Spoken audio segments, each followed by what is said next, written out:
and this is Easy channel. And today our program is from Leon-C, Essex, and with us is my friend Adrian Wright, and he will tell us about mindfulness.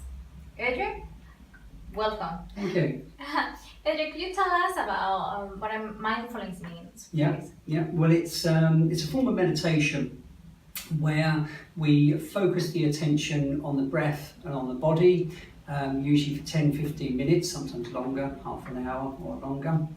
And what this does, this continual focus on the breath and the body, the mind usually wants to disappear off into the future or the past or daydreaming. But if we keep bringing it back and we focus the attention on the breath, focus the attention on the body, then that can help us train our minds to keep our minds more focused. Excellent. And how did you find about mindfulness? Well, I had a period of illness, where are we now, about 7 years ago, something like that. And when I was recovering, at the time I had a lot of stress at work and stress at home and what have you. And as I was recovering, someone gave me a CD of meditations and said, well, give this a try. And I really noticed with doing the meditation practice at home, it was improving the stress levels. The stress levels were coming down. But I also noticed how at work I could focus better. And relationships were improving as well, relationships at work and relationships at home and what have you. So it was having an effect beyond just stress reduction. It was helping with concentration and with relationships as well. From there, you decided to take as a career. Did you do some training? That's it, yes. So I trained with Bangor University. Bangor and Oxford are the two leading universities in the UK for mindfulness. So I trained with Bangor and then also trained with Mindfulness in Schools project. I have a past or a history in education.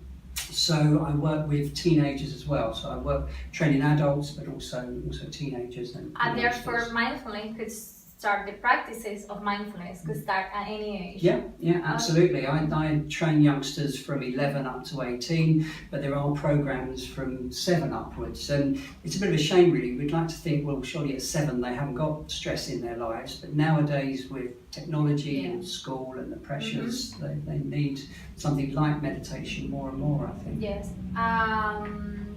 What about adults? Well, the courses I run at the yoga studio, they're obviously aimed more towards adults, and generally on those courses it tends to be people in their 30s, 40s, 50s, people that often have quite high pressure jobs, or they've got families and trying to juggle work and family and those sorts of things. When you say the course, how long the course take?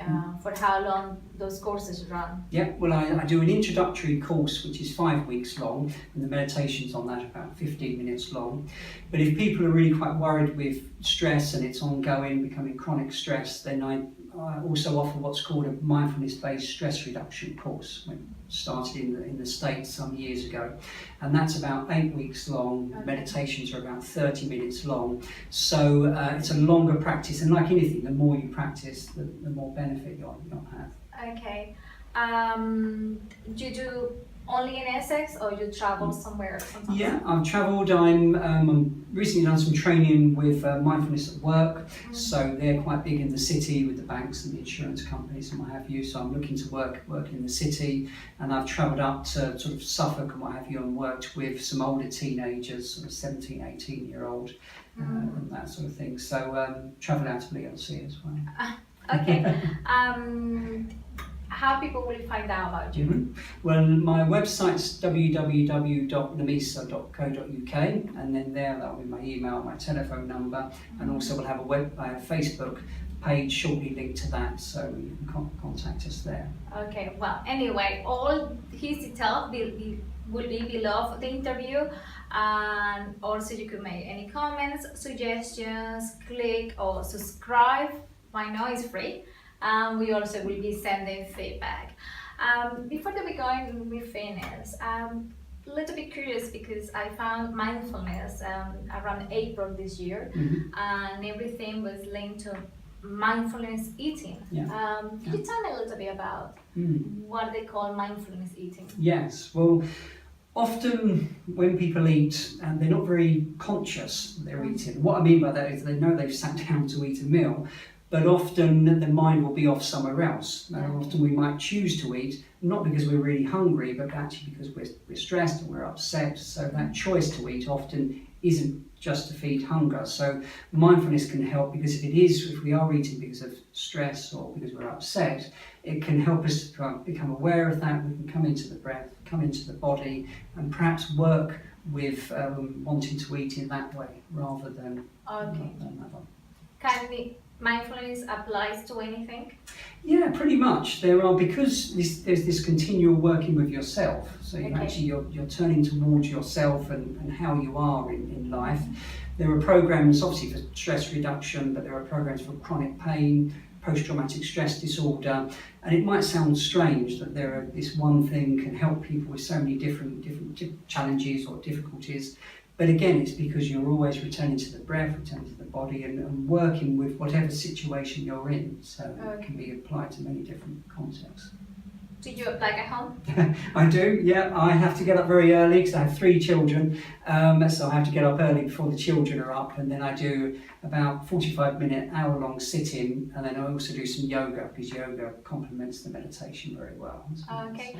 What about with the kids at home? Do you practice with them? A little bit, yes. My teenager can be a typical teenager, and if dad's doing it, it's not cool. So not so much, but the little ones like to do it. And even my teenage son, he's got some meditations on his iPad, so I think secretly he's doing it a little bit. What about the wife? Yes, she practices, and she also practices yoga. She's a massage therapist locally, so she's very much into those things. Okay, that's good. Well, any tips, any recommendations for our viewers that you want to share? I think really just get in touch if you're interested, and it doesn't have to be inquiring about a course in particular, but if you have any questions, just drop me an email and we'll have a chat. Thank you very much. Thank you. Thank you.